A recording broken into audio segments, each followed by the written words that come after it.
여러분 안녕하십니까? 오늘은 모세의 축복 시리즈 9번째 시간으로 어, 이제 모세의 12지파를 소개하는 마지막 시간이 될 것 같습니다. 지파를 소개하는, 다음 주는 이제 총 정리하는 시간이고, 자, 오늘은 납달리와 아셀 지파 두 지파에 대해서 우리가 한번 알아볼 건데, 축복은 공짜가 아니다 라는 제목으로 여러분들과 함께 하겠습니다. 자, 오늘 본문은 신명기 33장 23절에서 25절까지의 말씀입니다. 납달리에 대하여는 일러스되 은혜가 풍성하고 여호와의 복이 가득한 납달리여 너는 서쪽과 남쪽을 차지할지로다. 아셀에 대하여는 일러스되 아셀은 아들들 중에서 더 복을 받으며 그의 형제에게 기쁨이 되며 그의 발이 기름에 잠길지로다.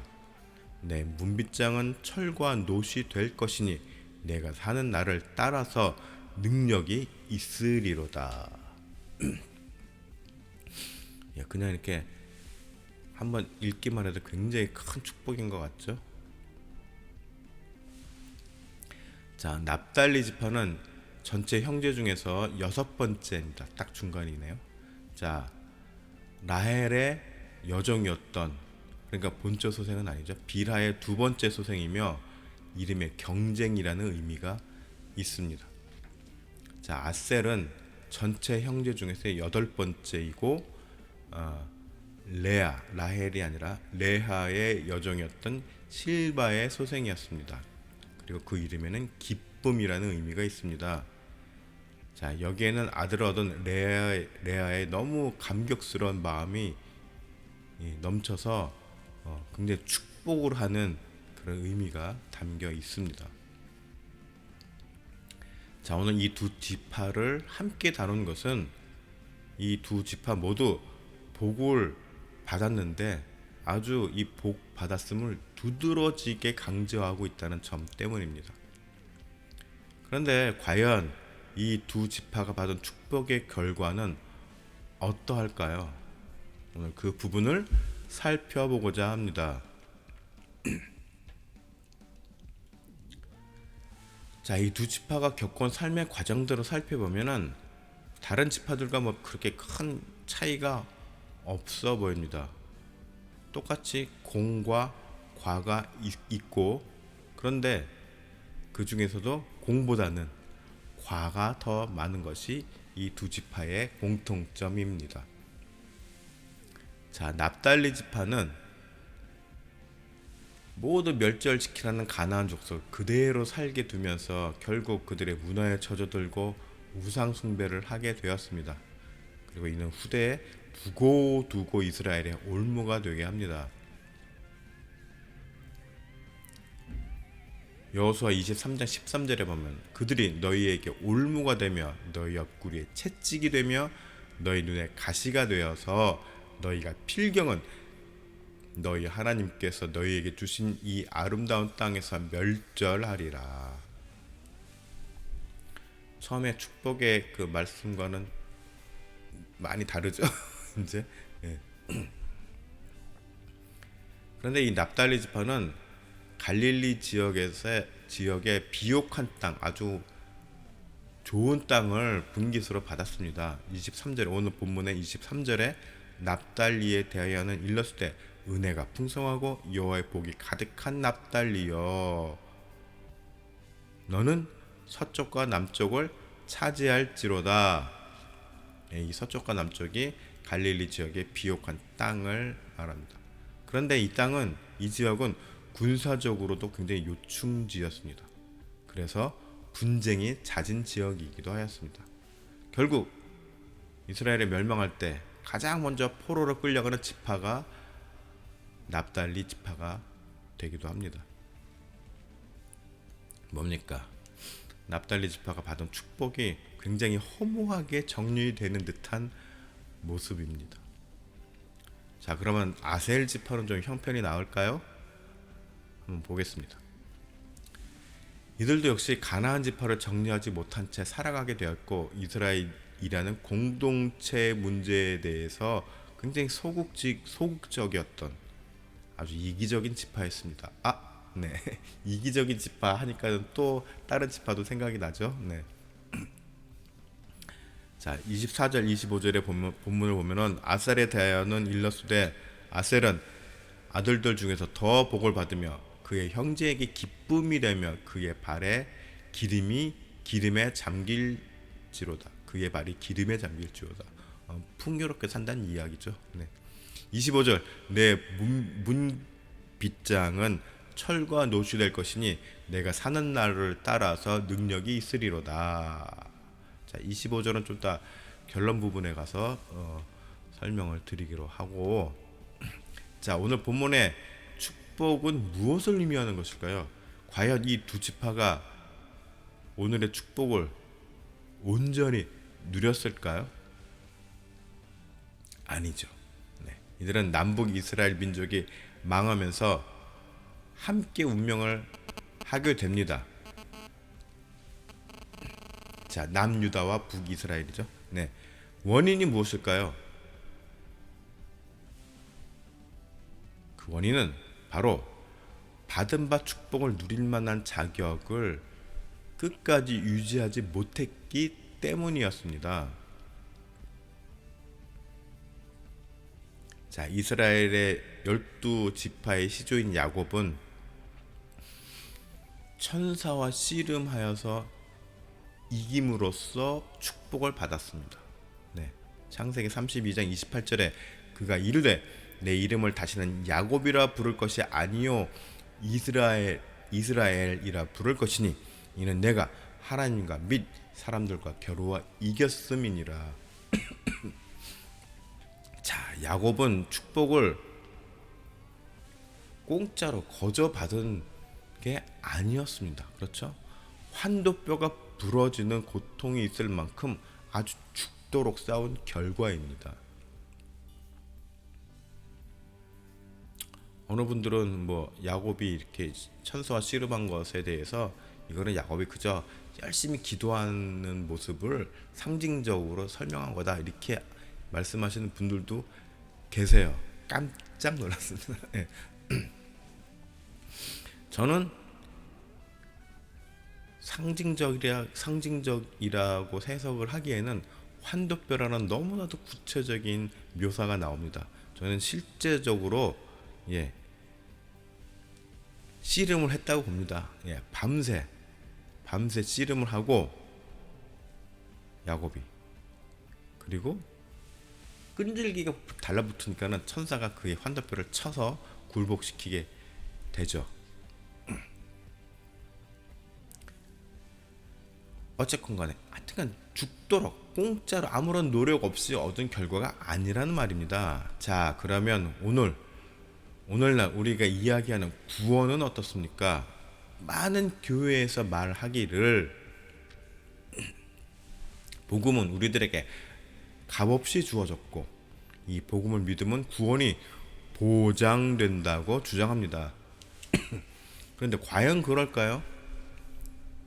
물론 예수님께서 혼자서 인류의 모든 죄값을 치르시고 십자가에 돌아가시며 또 부활하심으로써 구원의 길이 열렸습니다. 그리고 그 구원으로 가는 길을 여신 것 자체로도 우리들에게는 엄청난 기회임이 분명합니다. 하지만 길을 잘 열어놓아도 그 길로 가지 않으면은, 내가 직접 그 길로 가지 않으면 소용이 없는 것이죠. 그 길이 있다는 것을 믿기만 한다고 해서 나에게 구원이 저절로 주어지는 것이 아니란 말입니다. 그렇죠? 나는 구원으로 가는 길을 저기 있는 거 알고 있어. 저쪽으로 가면 구원으로 가는 길이 있어. 그런데 안 가요. 그럼 소용이 없는 거죠. 내가 직접 가야 되는 거죠.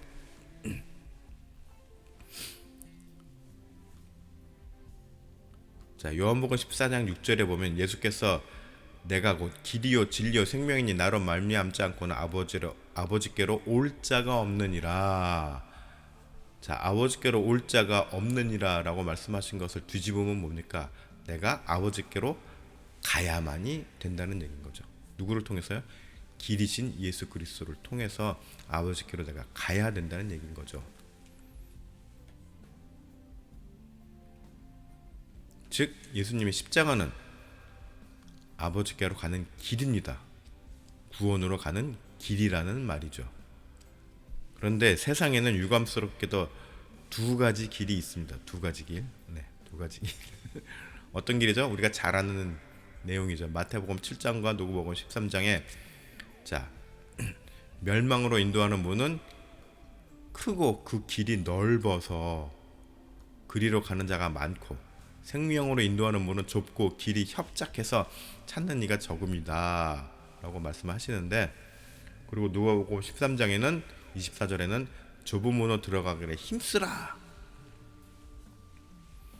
내가 너에게 이르노니 들어가기를 구하여도 못하는 자가 많으리라, 들어가기를 힘쓰라 라고 촉구하시는 것은 무엇입니까? 이 길로 가고자 하는 사람이 적다라는 거죠. 예. 그러니까는 지난번에 예전에도 제가 한번 말씀드린 기억이 있지만은, 하나님께서 일부러 구원받는 사람을 적게 하시려고 생명으로 인도하는 문을 길을 좁고 협착하게 만든 게 아니라는 것이죠. 많은 사람들이 멸망으로 향해 가는 길이 더 화려해 보이고 멋있어 보이고 편안해 보이니까 그리로 많이 간다는 얘기인 거예요. 그러다 보니 생명으로 가는 길이 점점점 좁아지고 협착해졌다는 것입니다. 처음부터 그렇게 세팅이 된 게 아니라 점점점 작아졌다는 것이죠. 예. 생명으로 가는 길이 많아지면, 사람들이 많아지면 길은 자동적으로 하나님께서 넓혀 주십니다.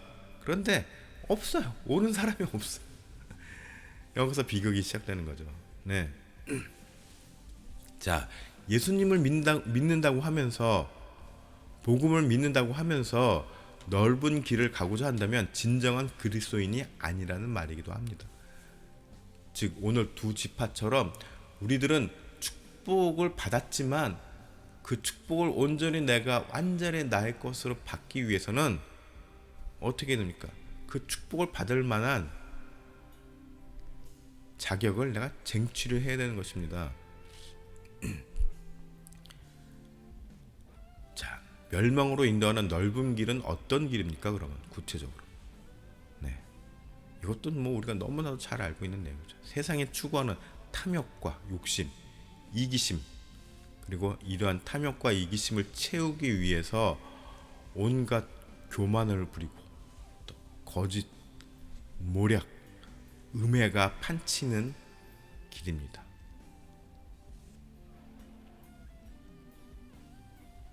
그런데 불행히도 이러한 모습들은 교회에서도 많이 나타납니다. 그렇기 때문에 생명으로 가는 길이 좁아질 수밖에 없는 것이죠. 자, 오늘 본문에서 다룬 두 지파의 축복 내용은 너무나도 부러운 내용입니다. 그런데 모든 축복은 그 축복을 누릴 수 있을 때까지 부지런히 나에게 주어진 소명을 잘 감당하고 또 흔들리지 아니하면서 끝까지 지켜내야만이 진정한 가치를 갖게 됩니다. 잘 아시다시피 바울 사도는 하나님의 축복을 위해 끝까지 최선을 다해 달렸노라고 고백합니다. 자, 디모데후서 4장 7절에 나는 선한 싸움을 싸우고 나의 달려갈 길을 마치고 믿음을 지켰으니, 끝까지 완주했다는 얘기죠. 우리도 끝까지 완주를 해야 됩니다. 우리의 인생이라는 이 경주를 완주를 해야 합니다. 제가 좀 방금 경주란 말을 썼는데, 네, 우리의 삶은 구원이라는 결승점을 향해 달려가는 경주와도 같죠. 제가 한 말이 아니죠. 네, 히브리서 12장 1절에 보면 이러므로 우리에게 구름같이 둘러싼 허다한 증인들이 있으니 모든 무거운 것과 얽매이기 쉬운 죄를 벗어버리고 인내로써 우리 앞에 당한 경주를 하며, 네, 경주라고 표현하고 있습니다. 그리고 그 경주를 끝까지 완주해야만 우리는 구원을 얻을 수가 있는 것입니다. 자, 아까 25절, 자 이제 25절 말씀을 한번 생각해 보겠습니다. 내 문빗장은 철과 노시 될 것이니 내가 사는 날을 따라서 능력이 있으리로다. 여기서 문빗장은 그냥 문이 아니라 든든한 요새를 상징합니다. 열왕기상 4장 13절에 보면 길앗 라못에는 벤게빌이니 그는 길르앗에 있는 므낫세의 아들 야알의 모든 마을을 주관하였고 또 바산 아르곱 땅의 성벽과 놋빗장이 있는 60개의 큰 성읍을 주관하였으며 하반절에 보면은 놋빗장이 있는 60개의 큰 성읍을 주관하였습니다. 예, 성읍이란 말입니다. 그리고 본문에 내가 사는 날을 따라서 능력이 있으리로다 라고 했는데 이 능력은 원문을 찾아보니까 다베라고 해서 평안한 휴식을 취하다라는 의미가 있습니다. 그런데 여기에는 또 부정적인 의미로 권태로움이나 무기력함이라는 의미도 또 있습니다. 굉장히 상반되는 의미죠. 성경학자들 사이에서는 25절 오늘 본문의 내용을 능력이 있으리로다 라는 이 내용을 평안함 내지는 평화를 누릴 것이다 라고 해석을 합니다. 네, 맞는 해석이라고 생각합니다. 그런데 우리는 이 단어에 있는 부정적인 권태나 무기력함도 좀 생각해 볼 필요가 있다라는 것입니다. 우리는 살아가면서 늘 우리 자신을 경계하며 때로는 책망도 받아야 합니다. 우리가 완벽하지 못하니 잘못을 할 수도 있으니 누군가에게는 좀 야단을 맞을 때도 있겠죠. 네. 그런 게 얼마나 행복한 건지를 우리는 알아야 될 것입니다. 예, 우리가 고아가 아닌 이상 그 책망 속에서 과연 나는 하나님의 자녀임을 확인받게 되는 것이죠. 히브리서 12장 5절에 또 아들들에게 권하는 것 같이 너희에게 권면하신 말씀도 잊었도다. 일러소되 내 아들아 주의 징계하심을 경히 여기지 말며 그에게 꾸지람을 받을 때 낙심하지 말라 라고 이야기를 하고 계시죠. 네. 여러분들이 혹시나 내가 뭔가 사회적으로 성공을 하기 위해서 뭔가 편법도 쓰고 양심에 좀 꺼리는 일도 좀 하고 막 이랬는데도 나의 삶이 그냥 평탄하게 잘 굴러가는 것 같다. 축복인가? 하나님께서 봐주시는 것인가? 라고 생각하면 오해라는 것입니다. 하나님의 징계가 있어야 되는데 하나님의 책망이 있어야 되는데 없다. 내가 분명히 뭔가 잘못한 것 같은데 불안한데 하루하루가 그런데 그냥 술술 넘어가는 것 같은데 안 들킨 건가? 그런 게 아니란 얘기인 거죠. 네. 혹시 내가 하나님의 관심 밖으로 밀려난 건가? 그거를 더 생각을 해봐야 된다는 얘기입니다. 자, 오늘 이 두 지파의 축복과 관련된 이 내용들을 살펴보면서 우리는 모두 말씀에 나와 있는 하나님의 축복의 내용에 설레기보다 내가 그 축복을 감당하기 위해서 정말로 나에게 부족한 부분이 무엇인지 그리고 그것을 어떻게 채워야 할 것인지에 대해서 곰곰이 생각해보는 그런 한층 더 깊이 있는 신앙인이 되시기를 축복합니다.